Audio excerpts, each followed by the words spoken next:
Alcohol chemistry. इसके part 1 में हमने इंट्रोडक्शन अल्कोहल्स का और क्लासिफिकेशन पढ़ चुके हैं। अब हम इस वीडियो में पढ़ने वाले हैं अल्कोहल्स का नोमेनक्लेचर और फिज़िकल प्रॉपर्टीज़। तो चलिए हम देखते हैं पहला नोमेनक्लेचर। तो अल्कोहल्स का नोमेनक्लेचर दो तरीके से है। पहला तो आपका common name of alcohols, alcohols का कॉमन नेम। तो कॉमन नेम क्या होता है? एल्काइल अल्कोहल्स, मतलब इनको एल्काइल अल्कोहल्स बोला जाता है। जैसे आप यहाँ पर एग्जांपल्स इसका देख सकते हो। पहला आपका CH3OH है, जिसको हम क्या बोलते हैं? Methyl alcohol. दूसरा है CH3CH2OH, जिसका नाम क्या होता है? Ethyl alcohol. ऐसे ही आपका CH3CH2CH2OH है, जिसे हम क्या बोलते हैं? Propyl alcohol. ऐसे ही आपके बहुत सारे अल्कोहल्स हैं जिनके कॉमन नेम होते हैं, ठीक है। ऐसे ही आपका क्या है? IUPAC नेम है अल्कोहल्स का, जो कि एक तरीके का क्या है? सिस्टमेटिक नेम है, ठीक है। IUPAC नेम को सिस्टमेटिक नेम बोलते हैं। तो अल्कोहल का जनरल नेम क्या होता है? एल्केनोल्स बोलते हैं। क्या बोलते हैं इनको? एल्केनोल्स, ठीक है। तो यहाँ पर आप एग्जाम्पल देख सकते हो। जैसे आपका पहला CH3OH था, जिसका कॉमन नेम क्या था? Methyl alcohol. तो इसका IUPAC नेम क्या हो गया? मेथेनॉल। क्या बोलते हैं? मेथेनॉल। और जो आपका CH3CH2OH है, इसको क्या बोलते हैं? इथेनॉल। ऐसे ही आपका क्या है? CH3CH2CH2OH है, जिसको हम क्या बोलते हैं? प्रोपेनॉल, ठीक है। तो ये आपके कुछ अल्कोहल्स हैं जिनके IUPAC नेम है। तो अब हम नेक्स्ट देखते हैं।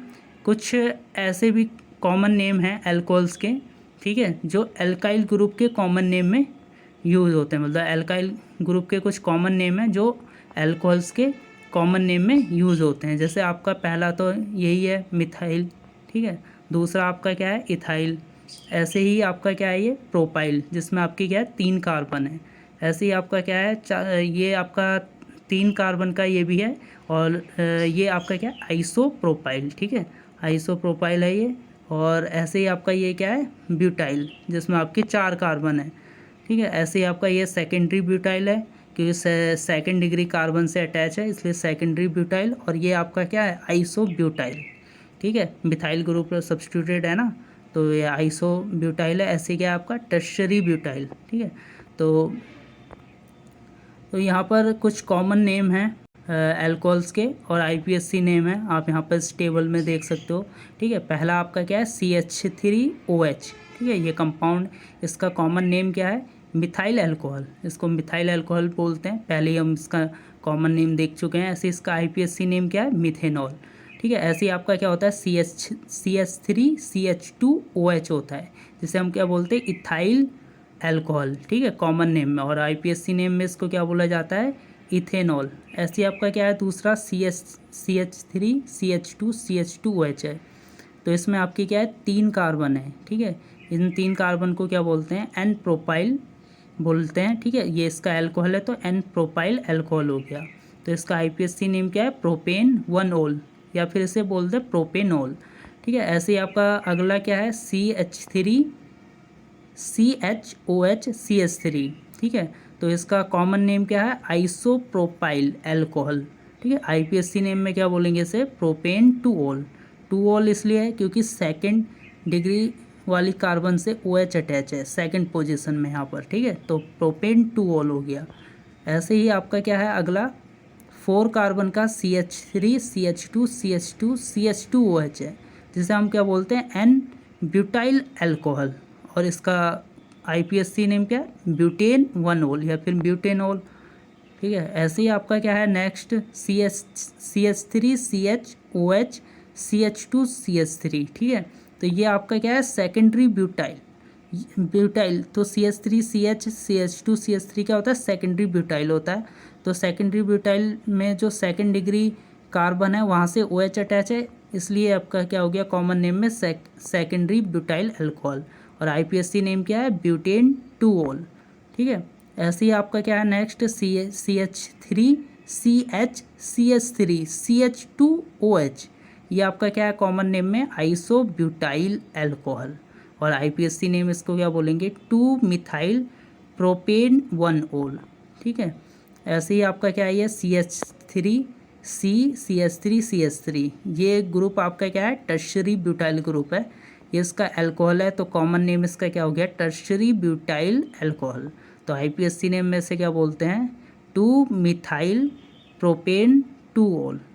ठीक है, ऐसे ही आपका ये नेक्स्ट जो आपके दो लास्ट के दो दिख रहे हैं, ये आपके क्या पॉलीहाइड्रिक अल्कोहल हैं, जिसमें आपका पहला है HOCH2CH2OH, जिसका नाम क्या है कॉमन नेम में इथाइलिन अल्कोहल। ठीक है, इसे इथाइलिन अल्कोहल बोलते हैं। और आईपीएससी नेम इसका क्या हो जाता है, इथेन 1,2-डाइऑल। ठीक है, इथेन 1,2-डाइऑल बोलते हैं।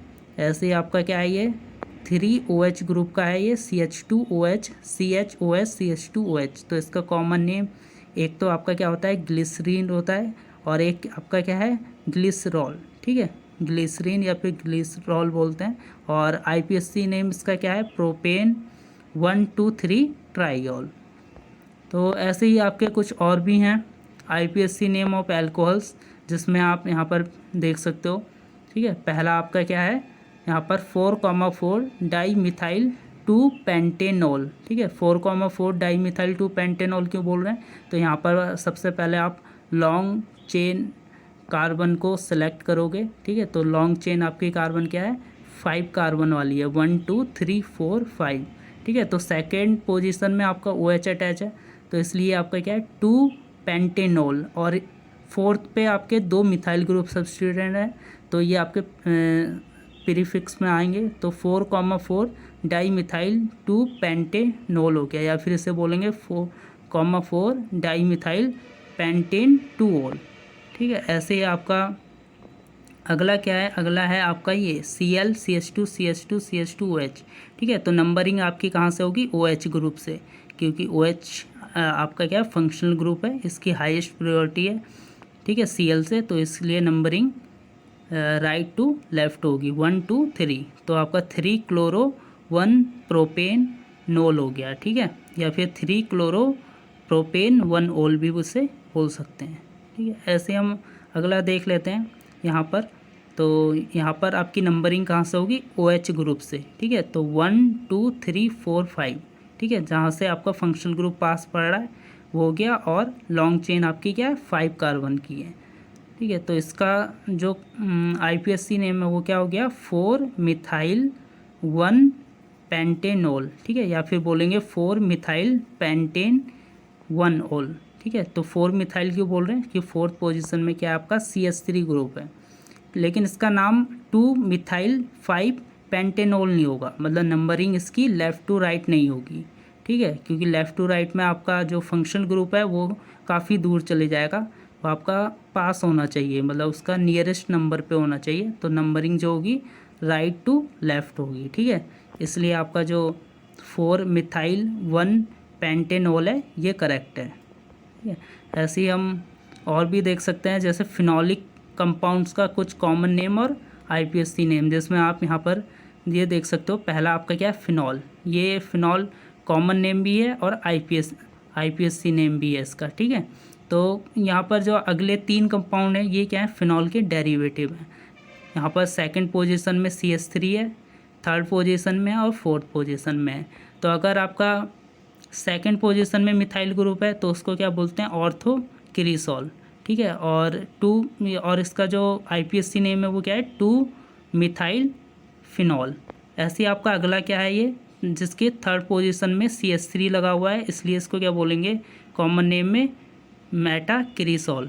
और इसका आईपीएससी नेम क्या है, 3-मिथाइल फिनॉल। ऐसे ही आपका अगला है फोर्थ पोजीशन में आपका CH3 ग्रुप लगा हुआ है, इसको हम बोलते हैं पैराक्रिसॉल, और इसका आईपीएससी नेम है 4-मिथाइल फिनॉल। ठीक है, कुछ और भी हैं, ये आपके पॉलीहाइड्रिक अल्कोहल्स हैं फिनॉलिक कंपाउंड के। ठीक है, यहाँ पर आपके 2H ग्रुप 1 2 पोजीशन में लगे हुए हैं, तो इसको हम क्या बोलते हैं, कैटेकॉल। और इसका आईपीएससी नेम क्या है, बेंजीन 1,2-डाइऑल। क्यों 1 2 पोजीशन में, इसलिए हम बोल रहे हैं 1,2-डाइऑल। ऐसे आपका क्या है 1 3 पोजीशन में OH ग्रुप लगे हुए हैं, तो ये आपका क्या होता है, रेसरसिनॉल। और इसका जो आईपीएससी नेम में क्या है, बेंजीन 1,3-डाइऑल, क्योंकि 1 3 पोजीशन में OH ग्रुप हैं। ऐसे अगर 1 4 पोजीशन में होंगे, ठीक है, तो इसका जो कॉमन नेम है वो क्या है आपका, क्यूबिनोल, या फिर हम इसको बोलते हैं हाइड्रोक्यूबिनोन। और इसका जो IPSC नेम है वो क्या है, बेंजीन 1,4 डाइऑल। अब इसको हम हाइड्रोक्विनोन क्यों बोल रहे हैं, नोन ओन किसके लिए आता है, कीटोन के लिए, तो यहाँ तो कीटोन ग्रुप है ही नहीं, तो इसको हम हाइड्रोक्विनोन क्यों बोल रहे हैं, इसलिए बोल रहे हैं क्योंकि आपका एक कंपाउंड होता है इस तरीके का, पैराबेंजोक्विनोन, ठीक है। तो इसके रिडक्शन से आपका क्या बनता है, क्विनोल बनता है, जो कि आपका 1,4 पोजीशन वाला OH है ना ये, तो ये बनता है, इसलिए इसका नाम क्या है, हाइड्रोक्विनोन है। तो इसकी नाम से इसका नाम आया है, पैराबेंजोक्विनोन के नाम से ही नाम आया है हाइड्रोक्विनोन, ठीक है। तो ऐसे ही आपका अब हम देख लेते हैं फिज़िकल प्रॉपर्टीज़, ठीक है। तो बॉइलिंग पॉइंट ऑफ एल्कोहल्स, ये काफ़ी ज़्यादा इंपॉर्टेंट है, बॉइलिंग पॉइंट ऑफ एल्कोहल्स का बॉइलिंग पॉइंट। तो एल्कोहल्स का जो बॉइलिंग पॉइंट होता है वो हाइड्रोकार्बन से क्या होता है, ज़्यादा होता है, लेकिन जो कार्बोक्सिलिक एसिड है उनसे क्या होता है, कम होता है।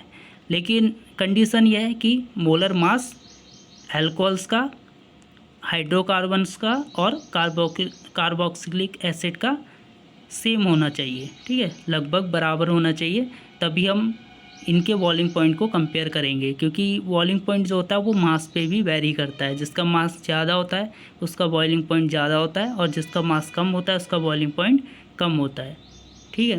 तो यहाँ पर देख सकते हो कि हायर क्यों है हाइड्रोकार्बन से, इसलिए हायर है क्योंकि एल्कोहल्स में क्या होती हैं, हाइड्रोजन बॉन्डिंग होती हैं, ठीक है। और ये जो हाइड्रोजन बॉन्डिंग है, ये हाइड्रोजन बॉन्डिंग स्ट्रॉन्गर हैं जो हाइड्रोकार्बन, जो कि एक क्या है, नॉन पोलर है, जिसमें क्या लगता है, लंदन डिस्पर्सन फोर्स लगता है। तो ये फोर्स क्या होता है, वीकर होता है हाइड्रोजन बॉन्डिंग से, इसलिए एल्कोहल्स का जो बॉइलिंग पॉइंट है वो ज़्यादा है। तो इस तरीके से हाइड्रोजन बॉन्डिंग होती हैं। अब लोअर क्यों है, इसलिए है कार्बोक्सिलिक एसिड से लोअर इसका, क्योंकि इसमें जो हाइड्रोजन बॉन्डिंग है पर मॉलिक्यूल्स की वो कम होती हैं, ठीक है। कार्बोक्सिलिक एसिड में क्या होती हैं, पर मॉलिक्यूल्स दो हाइड्रोजन बॉन्डिंग बनाता है, ठीक है, इस तरीके से डाइमर फॉर्म में एग्जिस्ट रहता है, इसलिए कार्बोक्सिलिक एसिड का बॉइलिंग पॉइंट ज़्यादा हो जाता है अल्कोहल से, ठीक है। तो ऐसे ही और भी हैं यहाँ पर कुछ, ये एग्जाम्पल आप देख सकते हो यहाँ पर। तो यहाँ पर मॉलिकुलर वेट इसका डाईथाइल ईथर का और एन ब्यूटेनॉल का क्या है, सेम है। और यहाँ पर जो अगला है सोडियम एन ब्यूटॉक्साइड, इसका थोड़ा सा बढ़ गया है क्योंकि यहाँ पर सोडियम आ गया है, ठीक है। सोडियम का मास 23 होता है, तो यहाँ पर मास इसका बढ़ गया है। तो अब यहाँ पर देख सकते हो यहाँ पर क्या है, हाइड्रोजन बॉन्डिंग है एन ब्यूटेनॉल, तो इसका जो बॉइलिंग पॉइंट है वो डाईइथाइल ईथर से ज़्यादा है। तो आप यहाँ पर कंपेयर कर सकते हो। तो डाईइथाइल ईथर से ज़्यादा क्यों है, हाइड्रोजन बॉन्डिंग की वजह से, एन ब्यूटेनॉल में हाइड्रोजन बॉन्डिंग है इसलिए उसका ज़्यादा है। लेकिन जो आपका डाईइथाइल ईथर है इसमें क्या है, डाइपोल इंट्रैक्शन है, और डाइपोल इंट्रैक्शन क्या होते हैं, हाइड्रोजन बॉन्डिंग से वीक होते हैं, इसलिए बॉइलिंग पॉइंट डाईइथाइल ईथर का कम है, ठीक है। जिसका बॉइलिंग पॉइंट कम होता है वो क्या होता है, ईजिली वेपराइज भी हो जाता है, तो इसलिए डाईइथाइल ईथर का जो वेपर प्रेशर है वो ज़्यादा होता है, ठीक है। तो अब यहाँ पर देख सकते हो, यहाँ पर जो सोडियम एन ब्यूटॉक्साइड है, यहाँ पर ऑक्सीजन और सोडियम के बीच क्या आयनिक बॉन्डिंग है। तो आयनिक बॉन्डिंग क्या होती है, हाइड्रोजन बॉन्डिंग से स्ट्रॉन्ग होती हैं। तो स्ट्रॉन्ग होने की वजह से इसलिए इसका बॉइलिंग पॉइंट क्या हो गया है, 260 डिग्री सेल्सियस से अब चले गया है, ठीक है। तो एल्कोहल्स का बॉइलिंग पॉइंट इंक्रीज़ होता है जैसे जैसे number of carbon atom aliphatic chain में इंक्रीज़ होते हैं। तो आप यहाँ पर देख सकते हो, ठीक है। तो बॉइलिंग पॉइंट आपका लेफ़्ट टू राइट जाने पे क्या हो रहा है, इंक्रीज़ हो रहा है, क्योंकि यहाँ पर जो नंबर ऑफ़ कार्बन्स हैं वो क्या हो रही हैं, इंक्रीज़ हो रही हैं, ठीक है। तो अब अगला क्या है, जो बॉइलिंग पॉइंट एल्कोहल्स का है वो डिक्रीज़ होता है, ठीक है, जैसे ही एलिफेटिक चेन में ब्रांचिंग इंक्रीज़ होती है। ब्रांचिंग का मतलब है कि एल्काइल ग्रुप का सब्स्टिट्यूएंट, ठीक है, पेरेंट जो चेन है उसमें एल्काइल ग्रुप सब्स्टिट्यूट कर रहे हैं। तो सब्स्टिट्यूट करने से क्या होता है कि जो सरफेस एरिया है नॉन पोलर पार्ट का वो डिक्रीज़ हो जाता है। डिक्रीज़ होने की वजह से जो weak van der Waals forces of attraction है वो डिक्रीज़ हो जाते हैं, ठीक है, मतलब डिक्रीज़ होने का मतलब है और वीक हो जाते हैं, जिसकी वजह से बॉइलिंग पॉइंट क्या हो जाता है, डिक्रीज़ हो जाता है। तो यहाँ पर जो प्राइमरी एल्कोहल्स होते हैं, ठीक है, उनका जो बॉइलिंग पॉइंट है वो हायर होता है सेकेंड डिग्री एल्कोहल से, ठीक है, और सेकेंड डिग्री एल्कोहल्स का हायर होगा टर्शरी एल्कोहल से।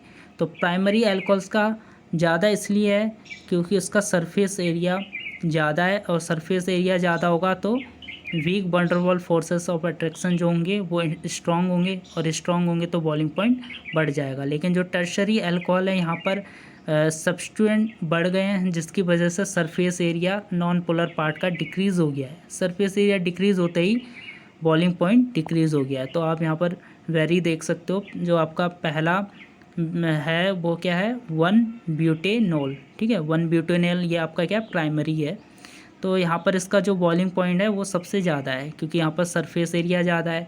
अब जैसे ही आपने मिथाइल ग्रुप सब्स्टिट्यूट किया, इसके सेकंड पोजीशन में लगाया, तो यहाँ पर क्या हो गया, सरफेस एरिया डिक्रीज़ हो गया। सरफेस एरिया डिक्रीज़ होते ही बॉइलिंग पॉइंट यहाँ पर डिक्रीज़ हो गया। सेकेंड डिग्री अल्कोहल्स का कम है और टर्शरी अल्कोहल का और कम है, ठीक है। और सॉल्युबिलिटी देख लेते हैं अल्कोहल्स की वाटर और ऑर्गेनिक सॉल्वेंट में। तो जो अल्कोहल्स होते हैं वो वाटर में जनरली क्या होते हैं, सॉल्युबल होते हैं हाइड्रोजन बॉन्डिंग की वजह से, क्योंकि जो अल्कोहल्स होते हैं वो वाटर मॉलिक्यूल से हाइड्रोजन बॉन्डिंग बना लेते हैं, इसलिए वो डिज़ोल्व हो जाते हैं, ठीक है। अब यहाँ पर क्या होता है, जो सॉल्युबिलिटी होती है अल्कोहल्स की वो वाटर में डिक्रीज़ होती हैं जैसे जैसे आपकी नंबर ऑफ़ कार्बन जो हैं वो इंक्रीज़ होती हैं। अब ऐसा क्यों होता है, क्योंकि जो नंबर ऑफ़ कार्बन है वो क्या होती हैं, नॉन पोलर होती हैं, ठीक है। तो नॉन पोलर पार्ट इंक्रीज़ होता जाता है जैसे जैसे नंबर ऑफ़ कार्बन इंक्रीज़ होती हैं। और ये जो पार्ट है नॉन पोलर पार्ट, ये क्या होता है आपका हाइड्रोफोबिक होता है, इसलिए वाटर से दूर रहता है। इसलिए जैसे जैसे number of carbon chain increase होती हैं वैसे वैसे वाटर में इनकी सॉल्युबिलिटी अल्कोहल्स की डिक्रीज़ होने लगती हैं, ठीक है। यहाँ पर आप ये देख सकते हो, जो short chain of alcohols are more soluble, जो मोर मतलब जो शॉर्ट चेन अल्कोहल्स हैं वो ज़्यादा सॉल्युबल होते हैं वाटर में, और जो लॉन्ग चेन अल्कोहल हैं वो उनकी जो सॉल्युबिलिटी है वो वाटर में कम होती हैं, लेकिन ऑर्गेनिक सॉल्वेंट में क्या होती हैं, ज़्यादा होती हैं। तो यहाँ पर आप इस टेबल में देख सकते हो, जो पहला आपका फर्स्ट 3 हैं वो आपके वाटर में बहुत ज़्यादा सॉल्युबल हैं, ठीक है। तो इनकी ज़्यादा सॉल्युबिलिटी है। ज़्यादा सॉल्युबिलिटी क्यों है, क्योंकि इनमें नंबर ऑफ़ कार्बन क्या है, कम है, ठीक है। तो पहले में केवल 1 कार्बन है, दूसरे में 2 है, और इसमें क्या है 3 कार्बन है, जिसमें आपका पहला है मिथेनॉल, दूसरा है आपका इथेनॉल, और तीसरा आपका क्या है प्रोपेनॉल, ठीक है। तो ये ज़्यादा सॉल्युबल हैं। और जो आपके यहाँ पर 2 ब्यूटेनॉल और पेंटेनॉल दिख रहे हैं, ये आपके क्या मॉडरेट सॉल्युबल है, मतलब पार्शियली सॉल्युबल हैं ये वाटर में, क्योंकि यहाँ पर नंबर ऑफ़ कार्बन्स क्या हो गई हैं, इंक्रीज़ हो गई हैं। तो इंक्रीज़ होते ही सॉल्युबिलिटी वाटर में डिक्रीज़ होने लगेगी। ऐसे ही यहाँ पर आपका जो ये 3 है, हेक्सेनॉल, हेप्टेनॉल और ऑक्टेनॉल, ठीक है। हेक्सेनॉल में 6 कार्बन और हेप्टेनॉल में 7 और ऑक्टेनॉल में 8 कार्बन है। तो यहाँ पर सॉल्युबिलिटी और डिक्रीज़ हो गई वाटर में, ठीक है। तो ये आपके बहुत ही लेस सॉल्युबल हैं। अब यहाँ पर जो लास्ट है आपका यहाँ पर डेकेनॉल, ठीक है, इसमें आपकी 10 कार्बन है, तो ये वाटर में इनसॉल्युबल होगा। अब इसके बाद जितने भी होंगे वो वाटर में क्या होंगे, इनसॉल्युबल होंगे। तो क्योंकि यहाँ पर जो लॉन्ग चेन है, ठीक है, उसका नॉन पोलर पार्ट क्या रहेगा, वाटर से दूर रहेगा। तो जितना दूर रहेगा सॉल्युबिलिटी उतनी वाटर में कम होती जाएगी और ऑर्गेनिक सॉल्वेंट में ज़्यादा हो। तो अब हमारा पार्ट 2 ओवर होता है। अगले पार्ट में यानी कि पार्ट 3 में हम अल्कोहल की प्रिपरेशन और रिएक्शन के बारे में पढ़ेंगे। तो मिलता हूँ फिर मैं आपसे अगली वीडियो में, तब तक के लिए बहुत बहुत धन्यवाद।